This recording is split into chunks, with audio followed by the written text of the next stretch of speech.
Welcome to the Transportation Exchange podcast. I'm your host, Jason Cuddy, and on today's episode, we welcome Focus Market Manager with Navistar, Dave Wallace. Dave, welcome to the podcast. Thanks, Jason. I appreciate the invite and the opportunity. Excellent. Happy to have you on.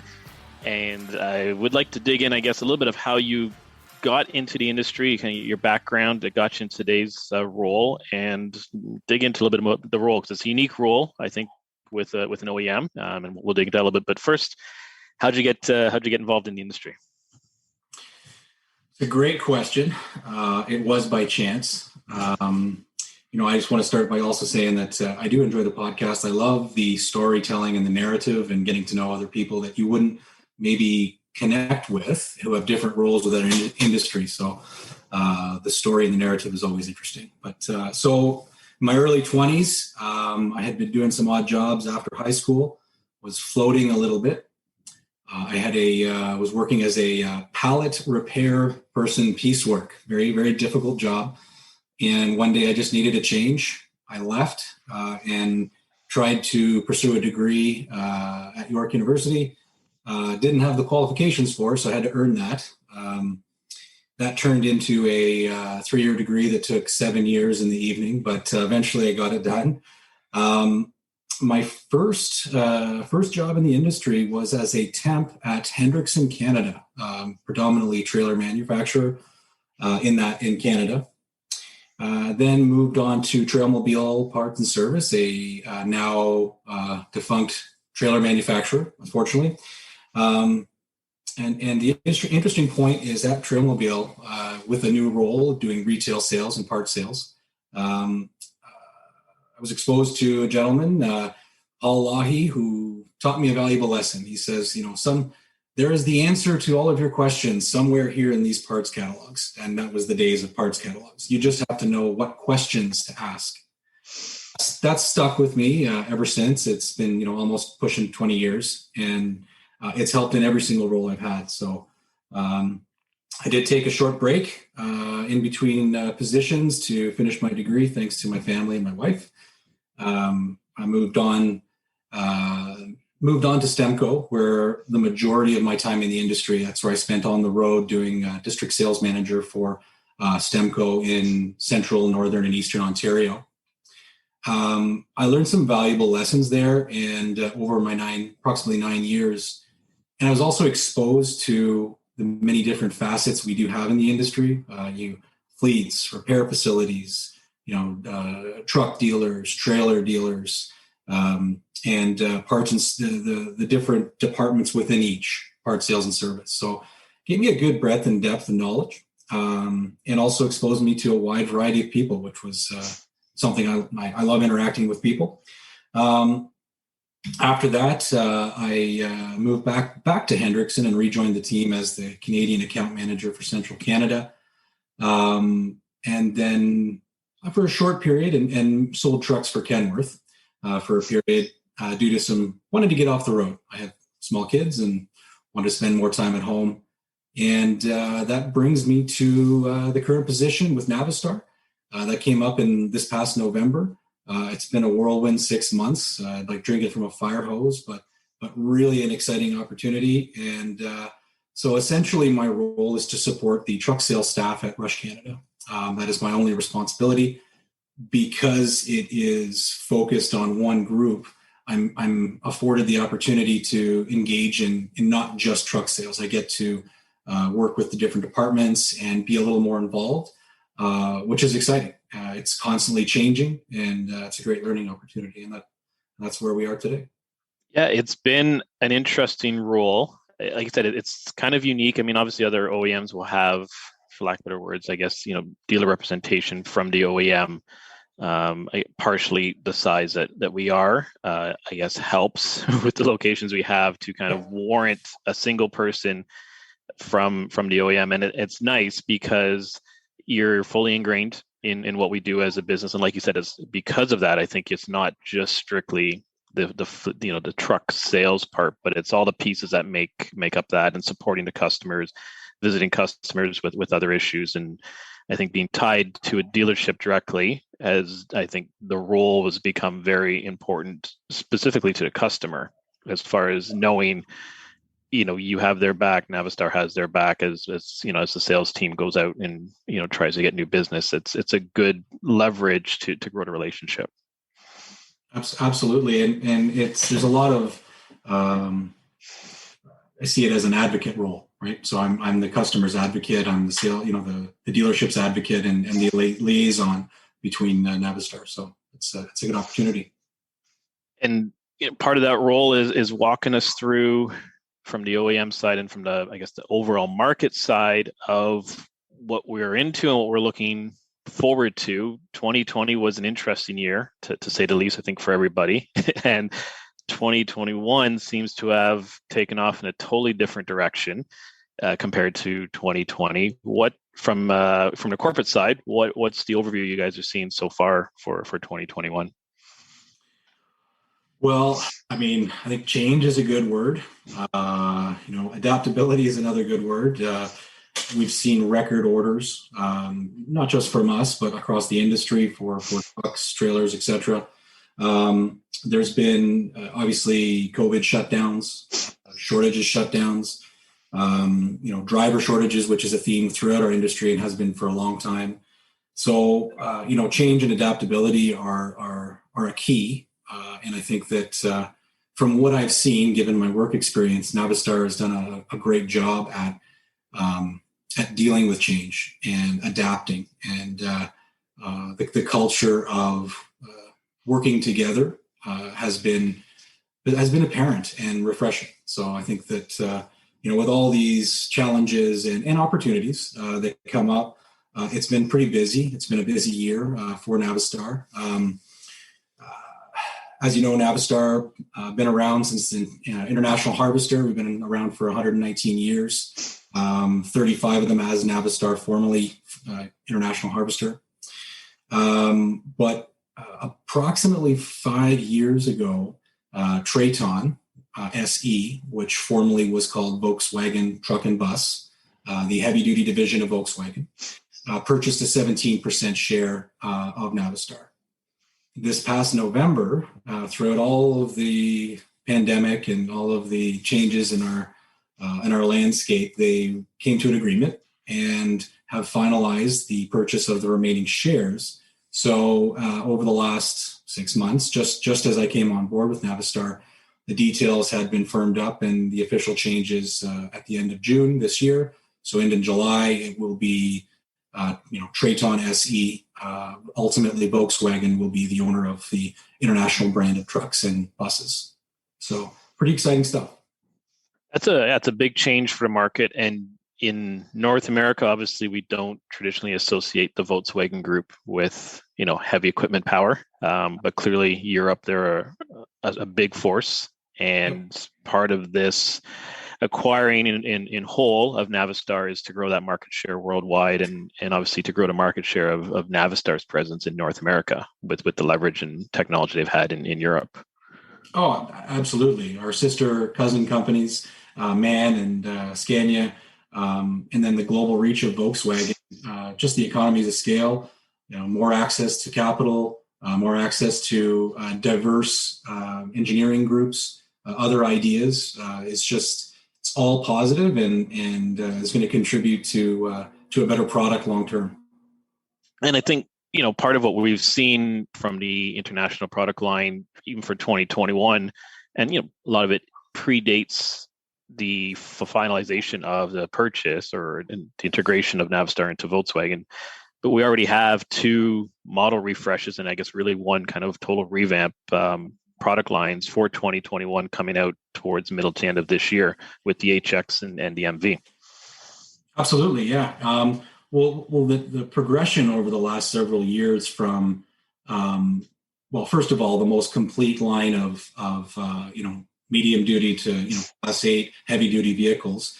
We offer a more breadth and depth of stock than any other OEM from the bottom up. So that the design of each truck has changed over time, and we're trying to reduce the complexity of each, but still offering all the functionality and sharing. And that's what's going to happen as well with TRATON, but the sharing of best practices, streamlining of products, which ultimately is the goal to be the most customer centric OEM in the market.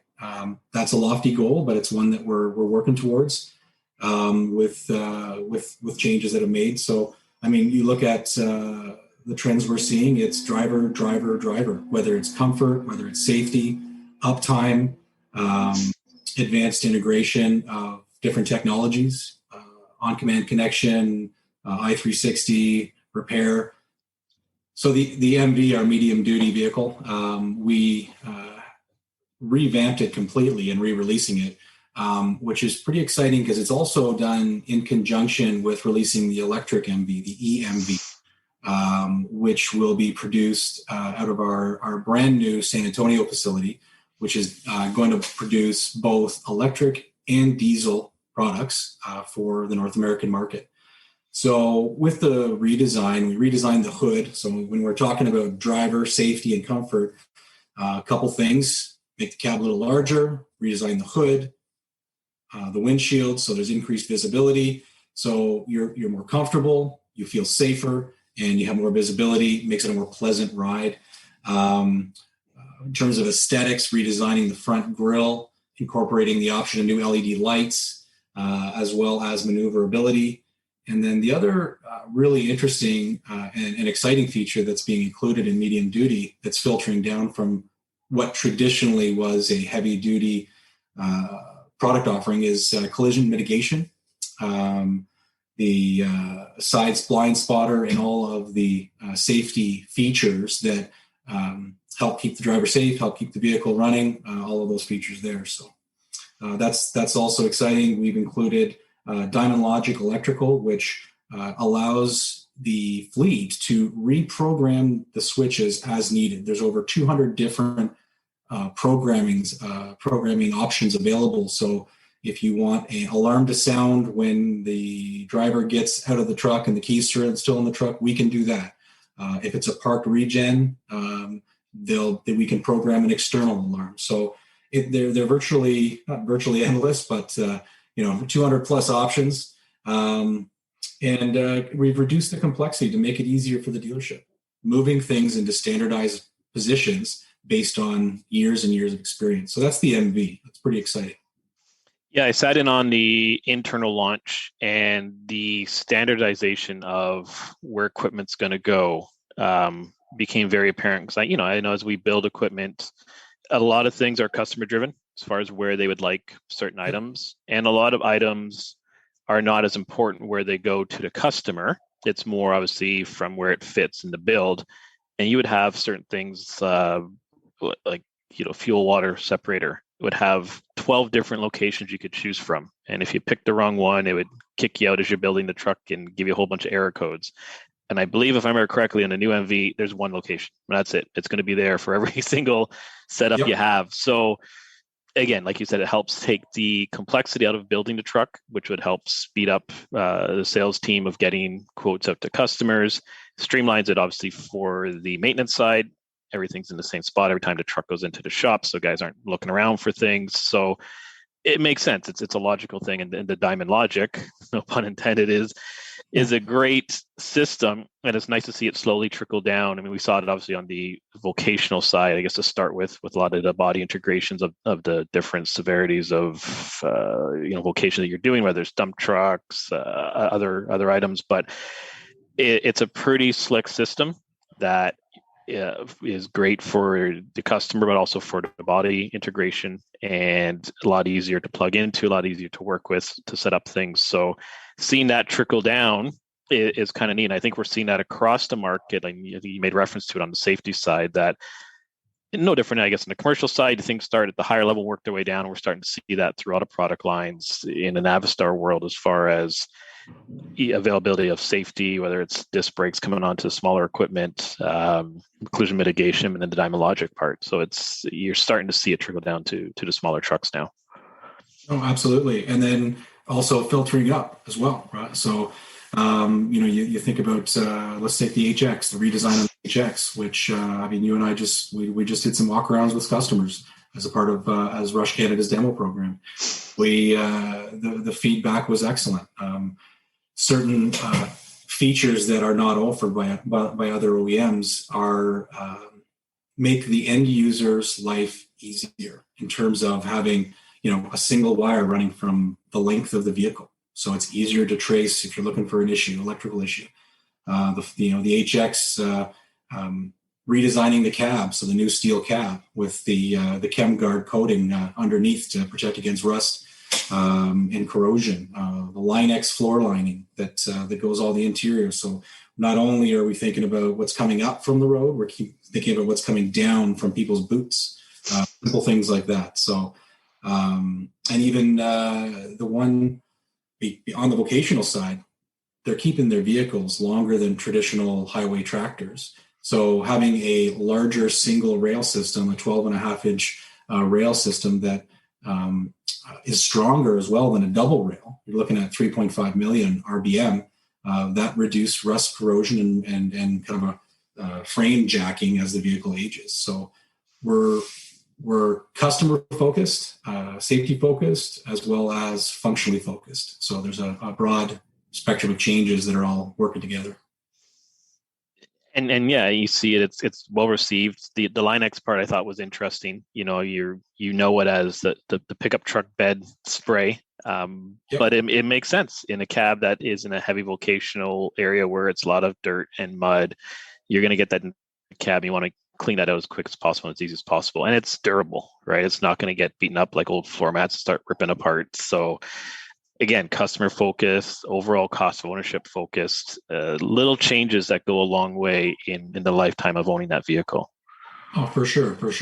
And then with the, especially, you're thinking functionally on the bottom, and as you come up with the diamond interior, you get good feedback on the looks, the size of the cab, specifically for the vocational market as it gets more difficult to attract drivers. You want them comfortable and safe. Yeah, and it's a driver focus, and we've seen that in the LT and the RH model lines. They were refreshed a little while ago, but definitely very driver focused. The 826 engine, very fuel efficient, but also very quiet. I think that was the biggest feedback we get, and I think we're getting from a lot of demo guys, is how quiet that engine is. And it goes back to, again, the customer focus that was driven, a few years ago, and we're seeing trickle through. And it's kind of creating some market trends there as far as what are you looking for in an engine? Obviously, it needs to be fuel efficient, but you want to retain that driver, and little tweaks like that help. Yeah, absolutely. Couldn't agree more. And the last little one on the market trends part, we've talked in vocational and the medium, but I guess the smaller medium, the CV, is now it's a couple years old, but it's gaining traction. And what I'm seeing, and maybe you can add the Navistar view of it, but we're starting to see people understanding the sweet spot of that truck. I mean, it's a bit larger cab than it's a traditional competitor you'd have. But as you recognize what the truck will do from a capacity point of view, it has a really nice sweet spot that no one else is really playing in, especially all the other OEMs don't seem to have a product that lines up to the CV. And we're starting now, I think, to see, bin guys, anyone carrying, liquid, something where you're getting above that 19.5 GVW that traditionally, no one had anything to play with unless you went to an MV, which is a much bigger vehicle. It's a nice little niche product. What are you guys seeing overall corporately with that product? It is, just to use your word, it is gaining traction. I was just recently saw a new application for it, and the customer was impressed with the design, the chassis design, the durability. He's basically getting a commercial grade truck with an automotive feel. His drivers love it. It is fitting a specific niche market, but as people get exposed to it, it's going to draw them in from both sides. Very comfortable with all the amenities that normally you would get when you're driving a regular pickup truck. So it's been a really good partnership. But because it is a niche, it has been a couple of years and it's taken some time, but the growth is real, and it is because it has been successful, and it is working well for us.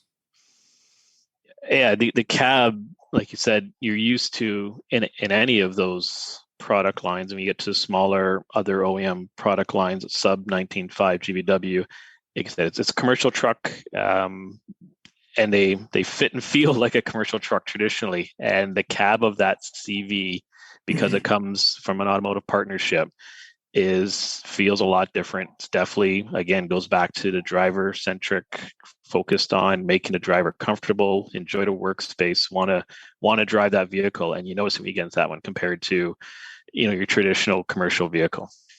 Agreed. I couldn't agree more, Jason. And in one piece you touched on it, and I know it's not really brought up too much, but it should be a bit more given technology, was the on-command piece that you mentioned kind of briefly there, as far as tying everything together with the Navistar offerings and the International 360 and on-command. I've managed to talk briefly a little bit about it in the past, and I'm still kind of getting familiar with its strengths, not so much the benefits. I think the benefits are there, but for those who aren't overly familiar with on command and its integration with International 360, kind of give us the high level view of what is it and what does it do for everybody. So essentially, on command connection is a remote diagnostics and health monitoring system. It takes information through telematics data. Okay, so you have raw telematics data on one side. It makes the information visible, okay, easy to understand, and actionable. So those are the three main points that we're looking at. So it just takes engine, other vehicle, fuel efficiency, a variety of parameters, and translates it, into something that makes sense. And so your interface, because it is software-based, your interface for the fleet manager or individual customer provides real-time feedback that can go from, let's say, an engine fault code that maybe in the past, if you didn't have what it meant, you would just stop, which then prevents the load, which delays everything and causes issues for the flow of products. Now it allows you to make the next business decision that makes sense. Okay, the truck needs to A, stop immediately because there is a major issue. B, finish what you're doing, proceed to a dealership, or the next issue could be dealt with at the next PM. So there's various grades, real time. So also built in with the on-command connection is the ability to add International 360. International 360 is the new way to communicate with service departments between end users and service departments at dealerships. It is a new interface. Think of it, instead of picking up the phone and calling Jason, service manager at Rush Canada, when's my truck going to be ready? It is a communication software that is that is available mobile, but on desktop to have real-time communications, knowing when your truck's going to be ready, provide assistance with the quoting process, can be predetermined set limits for dollar values that require a PO or not. So to separate the two, i360 is available to communicate with dealerships and talk about the service process. On-command connection can give the fleet manager real-time information about the unit that's in play. You do not need to have them together, but when they're linked together, it offers the most complete tool in the industry. And here's I think the key point, the most important timestamp. Here's the opportunity that when combining the two that offers the most to the end user is that it does not just work with international vehicles. It is an all makes product, the only true all makes product that can help the end user manage their fleet. That's a pretty powerful part of it. From my understanding of it, and you touched on all the highlights of it, but being able to integrate it to every piece of equipment a company may have in their fleet is huge. So if you haven't traditionally run Navistar product line before and you're starting to integrate them into your fleet, you may have other OEMs there, but allows you to use this software to manage your fleet for everything, which is nice. So you're not running 2-3 different systems for 2-3 different OEMs. Everything can be tied together, pushed into one system, one portal where you can manage and keep your fleet updated and work with your service provider to bring trucks in as required versus just because a check engine light is on, which I think in this day and age, the check engine light can mean so many different things compared to what it used to before. And like you said, it's all about uptime. It's about keeping the driver on the road. And the more information you can give that driver as to what the truck is doing and what it should be doing allows them, like you said, you've got three options: shut it down, let's get it in right away, finish your day, book it into shop, or nothing severe, it's just a quick warning, but log it in into the service portal for when you bring the truck in for your next PM and get it done. Where before this technology, or if you're not actively using the technology, check engine light comes on, you're pulling over the side of the road waiting for a tow truck, which time, money, lost loads. There's a lot of factors that go into it. So it's highly beneficial to run it. I know technology is abundant for everybody, but this one's a very powerful one.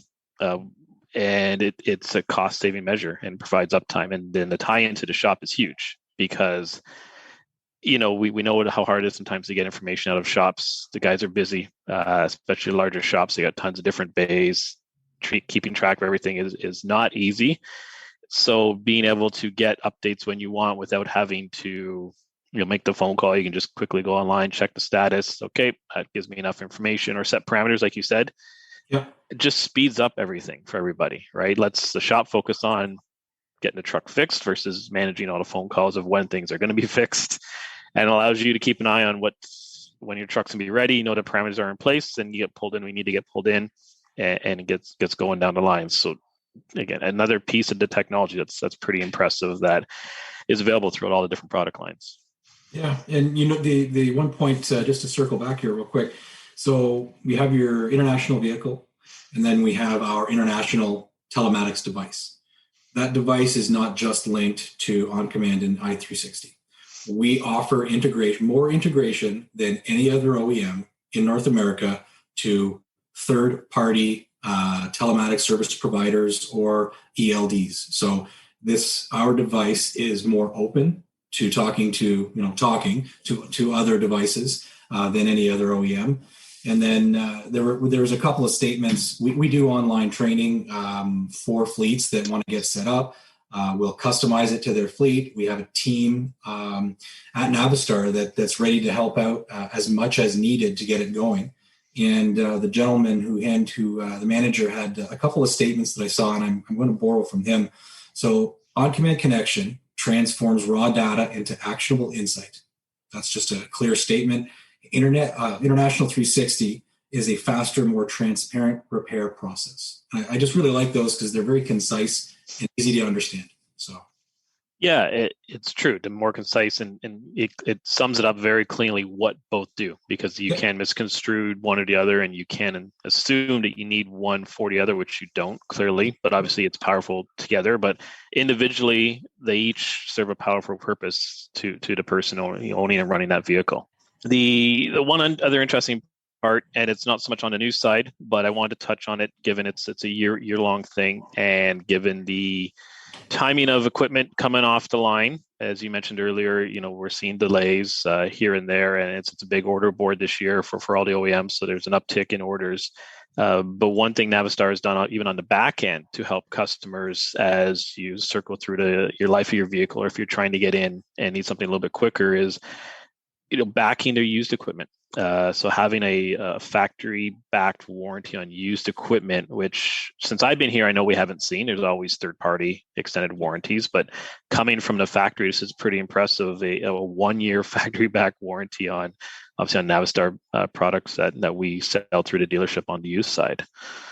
It's pretty exciting. It is something new. It's a different way to think. It's customer-focused. It's adding to the total cost of ownership. It's just, it shows that we're standing behind the product and wanting to help the used truck market as well and help the end user. So from now until the end of 2021, on model year 2018 and newer, we're offering a free 1-year, 100,000 mile or 160,000 kilometer engine and after treatment warranty on qualifying units. There are some conditions that need to be met. We need to do a health check and ensure that the safety was done. So the end user will need to reach out to the dealership, but it's a very easy process to manage. We've already gone through the process for end users and can help facilitate that. No, it's a good way to kind of wrap up the summary of what Navistar has going on this year, from new all the way to the used and everything in between. And it's impressive. You don't usually see that from an OEM on used equipment. New, sure, we get that, but standing behind a product even after it's been in service a handful of years, I think speaks volumes to the strength that is behind a company, and will probably grow as we have the ownership group from Europe kind of taking over and see what the second half of the year brings for us.